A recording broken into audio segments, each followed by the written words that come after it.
Hari ini teman-teman saya mau membawakan satu materi, satu tema yang berjudul Integrity in Our Work atau integritas di dalam pekerjaan kita. Entah itu pekerjaan di dalam keluarga, di rumah, entah itu di sekolah, entah itu di pelayanan, di gereja, di komunitas, atau bahkan benar-benar di tempat kerja. Ya, kita butuh yang namanya apa? Nilai integritas. Katakan sama-sama, nilai integritas. Nah, next. Kalau kata ChatGPT, tahu ya teman-teman semuanya. Aku copy kayak gini. Integritas adalah konsep yang mencakup kejujuran, konsistensi, dan kepatuhan pada prinsip moral dan etika. Seseorang yang memiliki integritas biasanya bertindak sesuai dengan nilai-nilai yang diyakini. Baik dalam situasi yang menguntungkan maupun yang sulit. Integritas juga mencakup keterbukaan dan tanggung jawab atas tindakan sendiri. Dalam konteks sosial atau profesional, integritas sangat dihargai karena membangun kepercayaan dan kredibilitas. Itu kata ChatGPT. Next, kalau kata aku mengutip dari C.S. Lewis, dia bilang begini, melakukan hal yang benar sekalipun tidak ada seorang pun yang melihatnya. Lebih dalam ya teman-teman ya. Dan kalau aku mendefinisikan seperti ini. Next. Ya. Hidup dan berbicara berdasarkan apa yang benar menurut Tuhan. Katakan amin. Hidup dan berbicara berdasarkan apa yang benar menurut Tuhan. Atau dengan kata lain apa? Sesuai firman. Agak struggle ya buat daging kita. Tapi gak apa-apa. Kita mau sama-sama belajar teman-teman. Karena nilai integritas ini adalah nilai yang begitu mahal. Nanti aku ceritain. Oke, sebelum jauh ke dalam kita membahas tentang integritas. Tolong next. Hayo loh. Siapa yang ngikutin streamingnya? Ada juga ya. Dan tahu nggak? Sampai detik ini, sampai hari ini, kan ada beberapa hari ya. Pertama di Jakarta, yang kedua di Bali. Hari ini kalau nggak salah di Jogja gitu ya. Sorry teman-teman. Aku bukan pengikutnya dia, aku bukan followernya dia. Oke? Tapi satu hari waktu aku merenung, aku berdoa untuk menyiapkan materi ini. Tiba-tiba pop up di YouTube-nya aku. Ini siapa ya? Baru streaming 6 jam, udah 15 juta views. Wow. Bacam streamingnya Next Gen aja nih, amin? Amin. Baru 6 jam udah 15 juta. Siapa yang gak keki gitu ya? Siapa yang gak... Apa sih ini orang gitu? Apa sih yang dia bawa gitu ya? Influence apa sih yang dia mau deliver ke setiap penonton gitu teman-teman? Tiap aku ngikutin gitu. Ini no judging ya. Buat aku secara pribadi, secara personal, sorry. Meaningnya mana ya? Dia cuma datang ke satu tempat, ke tempat lain, begini, begitu. Iya, mungkin buat teman-teman relate, oke? Tapi begitu aku lihat, wow, banyak juga yang ngikutin. 22 juta itu banyak banget loh teman-teman. Ya, nah apa sih yang sebenarnya terjadi di hari-hari ini? Aku minta next. Yes. Ada yang pernah dengar pop culture? Ada yang pernah dengar pop culture? Yaitu apa? Budaya populer. Aku bacain ya teman-teman ya. Budaya populer atau pop culture adalah apa yang sedang populer akhir-akhir ini. Kita bisa ambil contoh dengan pakaian, apa yang kita kenakan setiap harinya, makanan apa yang kita makan dan minum maupun apa yang kita tonton setiap hari. Nanti kalau kita nggak ngikutin pop culture, nanti FOMO. Oke? Nanti ketinggalan dan lain sebagainya. Nanti dibilang sama teman-teman kita, lo mah gak gaul, lo gak up to date dan segala macam gitu. Teman-teman, hari ini kita lagi disuguhkan dengan sesuatu hal yang sifatnya apa? Pop culture. Sesuatu hal yang viral, sesuatu hal yang populer. You know what guys? Dengan budaya itu, tahu nggak? Kita dibawa dan generasi terus menerus akan berkiblat kepada satu target populer, diakui, dikenal, famous, dan lain sebagainya. Pokoknya punya nilai plus 5,000 lah. Anak bahasa gen alpha ya. Tahu nggak teman-teman di sini? Atau saya lagi roaming? Oke ya. Nah, kita lagi disuguhin itu semua teman-teman. Nah, firman Tuhan bilang gini, 2 Timotius 3 ayat 1 sampai 4. Next. Oke. Saya akan cepat bacain buat teman-teman semua ya. 2 Timotius 3 ayat 1 sampai 4 versi BIMK, dan saya bacain begini. Ayat pertama, ingatlah ini, pada hari-hari terakhir akan ada banyak kesusahan. Ayat kedua, manusia akan mementingkan dirinya sendiri, bersifat mata duitan, sombong, dan suka membual.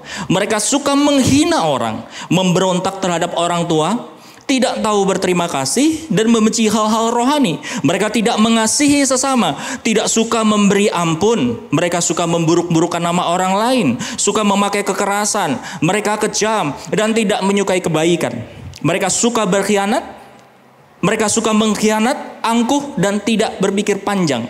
Mereka lebih suka kesenangan dunia daripada menuruti Allah. So teman-teman, kalau kita baca ayat ini, kira-kira kapan ini terjadi? Sekarang, oke? Karena itu di pop culture membawa setiap kita dan generasi teman-teman dan di bawahnya nanti dan seterusnya. Arahnya kemana? Selfish. Arahnya kemana? Pokoknya aku harus famous, pokoknya aku harus berhasil. Gimana caranya? Harus instan, harus gampang, harus cepat. Baru kemarin ada satu teman yang sharing sama saya. Dia punya teman. Dia bikin satu konten buat trading lah. Singkat cerita teman-teman, apa yang dia bikin ini benar-benar viral. Viewsnya kalau nggak salah 80 juta. Dan akhirnya apa? Dia dapat duit ratusan juta dalam waktu yang singkat.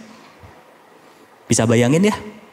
Untuk mencapai sesuatu tingkat tertentu, gak perlu keringat banyak segala macam, dia kerjain cuma 1 jam bikin kontennya viral, dia duit ratusan juta. Siapa yang gak mau? Betul gak? Tapi dari sharingan itu teman-teman, itu menjadi keresahan kita loh. Keresahannya apa? Gini, oke, suatu pencapaian bagus. Tapi kalau tidak dibarengi dengan value, tidak dibarengi dengan nilai, tidak dibarengi dengan karakter, sorry, agak kurang. Oke? Nah, lanjut ya teman-teman ya. That's why, next. Surga butuh kamu. Ya, kamu. Coba tunjuk sebelahnya. Kamu. Buat apa? Buat jadi terang. Buat jadi garam. Di tengah dunia yang tadi aku cerita teman-teman. Oke, dunia boleh jalannya ke sana, tapi kita tetap punya budaya surga. Kita tetap punya nilai, kita tetap punya apa? Value yang nggak bisa ditawar dengan sesuatu hal yang instan. Amin. Kita adalah anak-anak terang, kita adalah anak-anak garam. Itu identitas kita, itu identitas kita. Dunia boleh berubah segala macam, tapi identitas kita tetap sebagai anak-anak terang. Amin. Next. Makanya kalau kita bicara tentang integritas teman-teman, kita nggak peduli umur kita berapa. Setuju? Teman-teman ngerasa mungkin masih SMP, SMA, kuliah, whatever. Nggak peduli. Yang namanya integritas itu nggak pandang usia. Kejadian 37. Ayat yang kedua. Saya bacain buat teman-teman semua. Inilah riwayat keturunan Yakub. Yusuf tatkala berumur 17 tahun. Jadi masih muda. Bayangin guys. Waktu itu Yusuf masih umur berapa? Sweet 17. Masih sweet ya. Tapi Perhatikan di sini. Biasa mengembalakan kambing domba bersama-sama dengan saudara-saudaranya, anak-anak Bilha dan Zilba, kedua istri ayahnya. Dan Yusuf menyampaikan kepada ayahnya kabar tentang kejahatan saudara-saudaranya. Guys, Yusuf yang ditulis Alkitab itu udah menghidupi nilai integritas dari dia masih remaja loh. Tapi nanti perhatikan roadmap-nya. Ketika dia menghidupi nilai integritas, memang hasilnya nggak instan. Oke? Malahan apa? Dia dibuang. Dia difitnah. Dia dipenjara. Tapi yang aku mau bilang buat teman-teman semua, yang namanya nilai, yang namanya value, gak akan pernah berubah. Amin.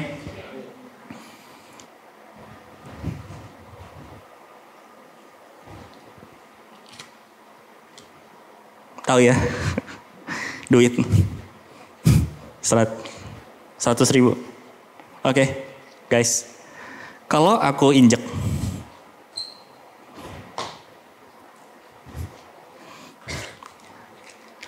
aku remat, aku buang.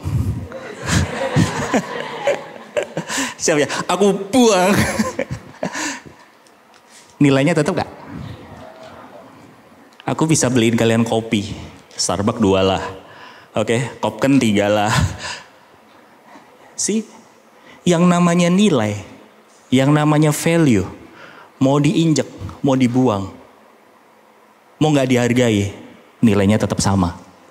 Amin. Itulah kenapa kita belajar tentang integritas. Next.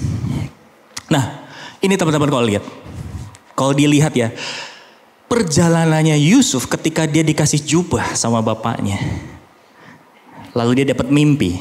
Oke, dia akan naik.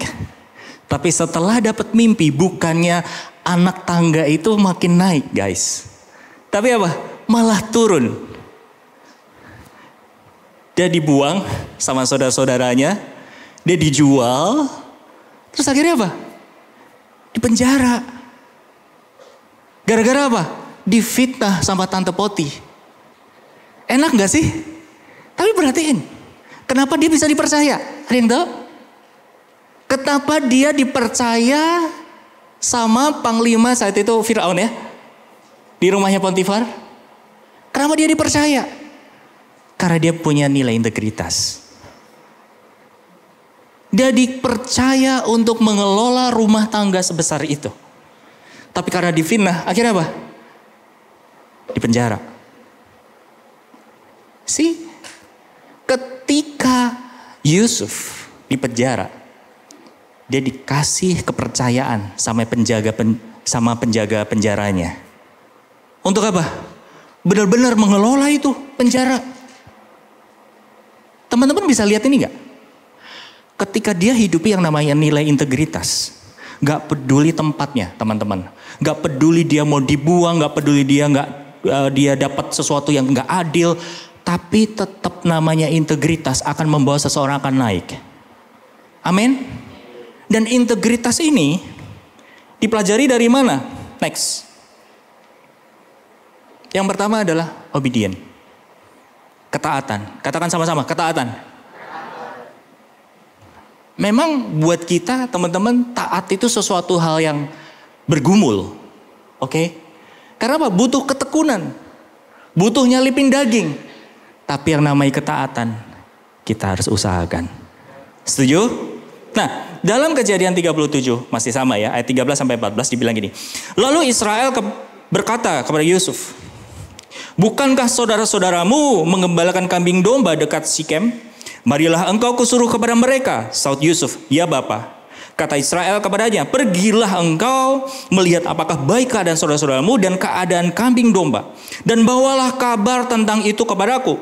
Lalu Yakub menyuruh dia dari lembah Hebron dan Yusuf pun sampailah ke Sikem. Kalau kita lihat teman-teman, ini zaman itu nggak ada transportasi online loh.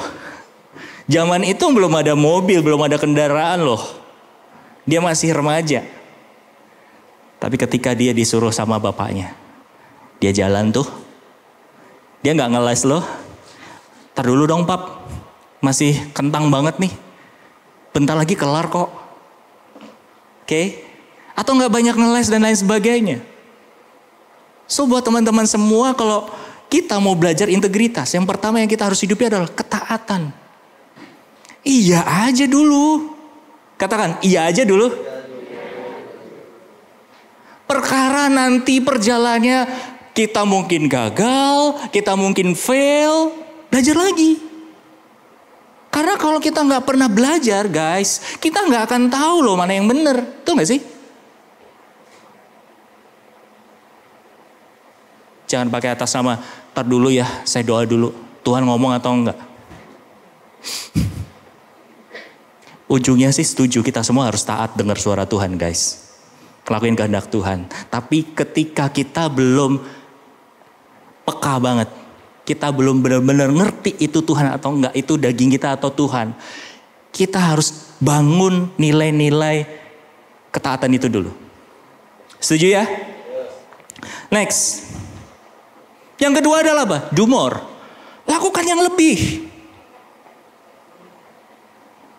Saya tahu, mungkin ada beberapa teman-teman yang bilang, ini kan bukan job aku kak, itu kan bukan divisi aku kak, itu kan bukan bagianku kak, dan lain sebagainya. Oke.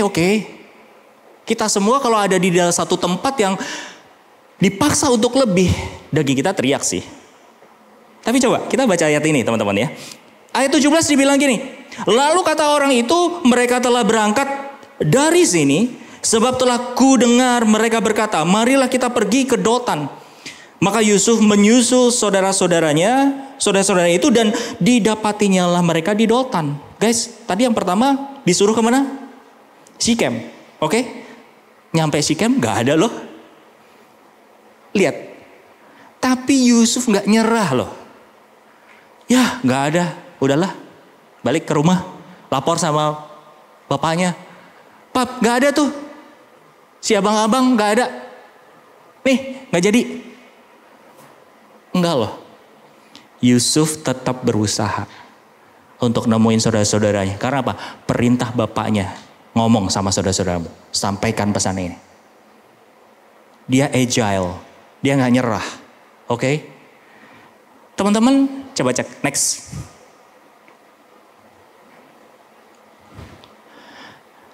Dotan juga disebut Dolhaim, adalah sebuah kota kuno yang terletak utara Sikem dan sekitar 100 km sebelah utara dari Hebron.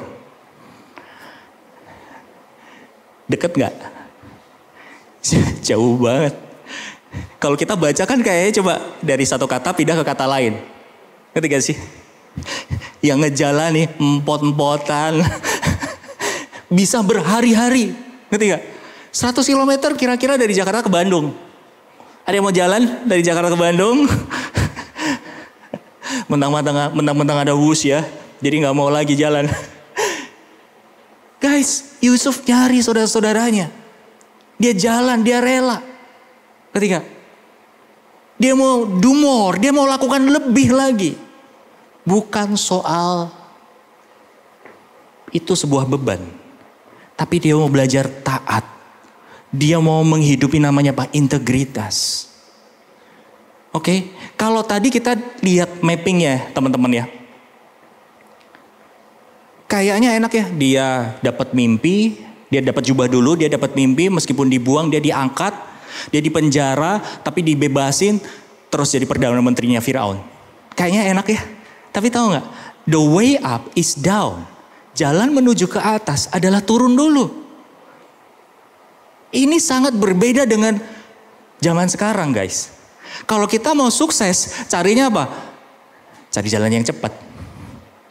Oke? Makanya di dalam Tuhan gini, bukan soal masalah kita achieve. Bukan soal masalah kita dapat sesuatu. Tapi kamu belajar sesuatu gak dari Tuhan? Amin. Itu yang dilakukan Yusuf. Next. Yang ketiga adalah apa? Excellent. Kejadian 39 ayat 6. Supaya kita bisa belajar atau menghidupi nilai integritas, kita belajar excellent. Ayat 6 dibilang gini, segala miliknya diserahkannya kepada kekuasaan Yusuf. Dan dengan bantuan Yusuf ia tidak usah lagi mengatur apa-apapun selain dari makanannya sendiri. Apapun Yusuf itu manis sikapnya dan elok parasnya. Kalau saya boleh jujur teman-teman semua, ini bukan sebatas sebuah formalitas. Kalau aku bilang sama teman-teman semua next gen, semua yang bekerja, semua yang betul-betul pelayanan hari ini, bahkan sebelumnya yang menyiapkan, aku mau bilang kalian excellent. Excellent itu bukan bicara sesuatu hal yang perfect. Oke? Excellent itu bicara tentang apa? Do the best. Lakukan secara apa? All out. Excellent bicara soal nilai juga. Kalau kita mengejar yang namanya kesempurnaan guys, atau perfeksionis, tahu nggak? Yang ada kita malah kadang-kadang nyalain diri kita sendiri, benar nggak sih? Kok nggak perfect sih? Kok nggak sempurna sih? Wah, nanti nggak diakui, nanti nggak dapat applause, nanti nggak dapat like, nanti nggak dapat love. Oke? Tapi apa? Excellent adalah sesuatu yang kita lakukan yang terbaik, walaupun mungkin hasilnya apa? Agak kurang, it's okay. Semua berproses kok. Maka kesempatan hari ini teman-teman, dalam nilai excellent ini aku mau kasih satu pesan. Buat kalian yang punya kebiasaan perfeksionis, it's good. Tapi tolong, renungkan. Ketika kalian paksain perfect dalam hidup kalian, sekeliling kalian, pekerjaan kalian, sekolah kalian, gak jarang juga kan? Kita akhirnya apa? Menuduh diri sendiri. Kita gak yakin. Aku takut gagal. Aku takut salah dan lain sebagainya. Kenapa? Karena kita memasakkan standar atau pencapaian itu langsung hasilnya sempurna. Oke? Untuk menuju sempurna, kita pakai yang namanya excellent. Katakan excellent. Excellent adalah apa? Mengerjakan sesuatu yang terbaik. All out. Walaupun kalian gak punya skill yang memadai, tapi lakukan yang terbaik. Itu yang Yusuf lakukan. Dan itulah yang membuat apa? Dia dapat promosi. Dari satu tempat ke tempat lain. Dan akhirnya apa? Dia ada di puncak satu pencapaian yang luar biasa. Yang akhirnya apa? Menjadi berkat buat keluarga besarnya. So teman-teman, next. Ketika kita bicara tentang excellent, excellent is doing ordinary things. Extraordinarily, ya. Jadi excellence adalah melakukan hal-hal yang biasa dengan luar biasa. Amin. Jadi jangan anggap gini, sesuatu hal yang kayaknya simple, sesuatu hal yang kayaknya ini mah cuman usher ngangkat meja ini tadi gitu ya. Kalian jangan anggap pekerjaannya itu kecil. Tapi justru apa? Lakukan hal yang kecil dengan hal yang luar biasa. Amin. Dan next. Ketika kita excellent. Sebetulnya apa? Kamu sedang menabur untuk masa depanmu. Oke? Mungkin kalau teman-teman hari ini ada di sekolahnya, di pelayanan dan lain sebagainya. Tempat di mana kalian kayak di stretch. Kalian disuruh extra mile gitu ya. Kalian ngeluh, kalian protes. Why? Kenapa harus saya? Kan dia yang harusnya tugas dan lain sebagainya. Guys, aku mau bilang gini. Oke, hari ini mungkin kita teriak. Tapi tahu gak? Tuhan sedang mengerjakan sesuatu masa depanmu. Amin. Persis apa yang dilakukan oleh Tuhan kepada Yusuf. Yusuf dibuang. Yusuf dihianati. Yusuf difitnah. Tapi apa? Jalan Tuhan membawanya dia naik, bukan turun. Amin. Dan Yusuf pernah bilang gini, engkau mereka-rekakan sesuatu yang jahat bagiku, tapi Tuhan mengerjakan sesuatu yang terbaik buat aku. Amin teman-teman. Jadikan belajar excellent itu sebuah investasi. Oke? Supaya apa? Kalian punya nilai integritas. Nah, next. Jadi kita sudah belajar 3 hal. Pertama apa? Obedient. Yang kedua, do more, lakukan lebih. Yang ketiga adalah apa? Excellent. Coba ya teman-teman ya. Pertama, coba taat aja deh Kalau teman-teman ada di satu pelayanan, ada di satu hierarki, kayaknya aduh gak enak banget, gak nyaman banget, ini bukan passion aku, ini bukan kesukaanku. Coba lakukan. Do the best, dengan excellent. Lakukan lebih. Kalau kalian dikasih kepercayaan yang kecil, lakukan. Sesuatu yang kecil itu dengan apa? All out. Oke? Kenapa? Supaya namanya nilai integritas itu betul-betul menetap di dalam hidup kita, guys. Karena apa? Kalau kita nggak setia dalam perkara kecil, maka kita juga akan setia dalam perkara yang besar. Amin. Jadi jangan dilihat sesuatu yang gedenya. Sesuatu yang gede itu bisa berhasil karena apa? Kita setia dari hal yang kecil. Nah, berikutnya aku mau nitip pesan ayat ini. Kolose 3:23. Aku yakin teman-teman semua hafal dengan ayat ini. Versi BMK-nya aku bacain buat teman-teman semua gini. Pekerjaan apa saja yang diberikan kepadamu, hendaklah kalian mengerjakannya dengan sepenuh hati. Seolah-olah Tuhanlah yang kalian layani dan bukan hanya manusia. Ini kuncinya. Kalau kalian mau obedient, kalian mau do more, kalian mau excellent, kalian mau belajar tentang integritas. Ini kuncinya. Teman-teman lihat siapa? Tuhan. Walaupun di tempat yang gak terlihat. Walaupun itu sesuatu pekerjaan yang kecil. Oke? Tapi lihat. Kalian ngerjain itu buat Tuhan. Oke? Aku pernah berpesan dalam satu meeting, dalam satu pelayanan. Bilang gini, guys, please. Jangan ngasih tenaga, waktu, kreativitas hati kita sama Tuhan itu sisaan. Sisaan apa? Sisaan kita main, sisaan kita kerja, sisaan kita sibuk segala macam. Udah aku harus pelayanan nih. Sorry ya gitu. Tapi dalam keadaan apa? Ya udah apa adanya. Mulai sekarang tolong renungin teman-teman. Yang kita layani itu raja di atas segala raja. Amin. Kalau kalian ngerjain sesuatu hal yang kecil walaupun gak dilihat. Tapi kalau kalian ngerjain itu buat Tuhan. Aku percaya apa? Kalian akan mengerjakan secara excellent. Amin. Walaupun gak dapat applause. Walaupun gak dapat afirmasi. Walaupun mungkin orang gak akan bilang. Kamu keren, kamu hebat. Tapi kalian tetap lakukan itu. Do the best. Karena apa? Kalian ngerjain itu buat siapa? Buat Tuhan. Amin. Nah, ayat terakhir. Injil Matius 5 ayat 16. Versi TSI. Demikianlah hendaknya sinarmu menerangi orang lain. Artinya, lakukanlah perbuatan yang baik setiap saat. Sehingga waktu orang lain melihat teladanmu, mereka memuliakan Bapamu yang di surga. So buat teman-teman semuanya apa yang kita pelajari di ibadah ini.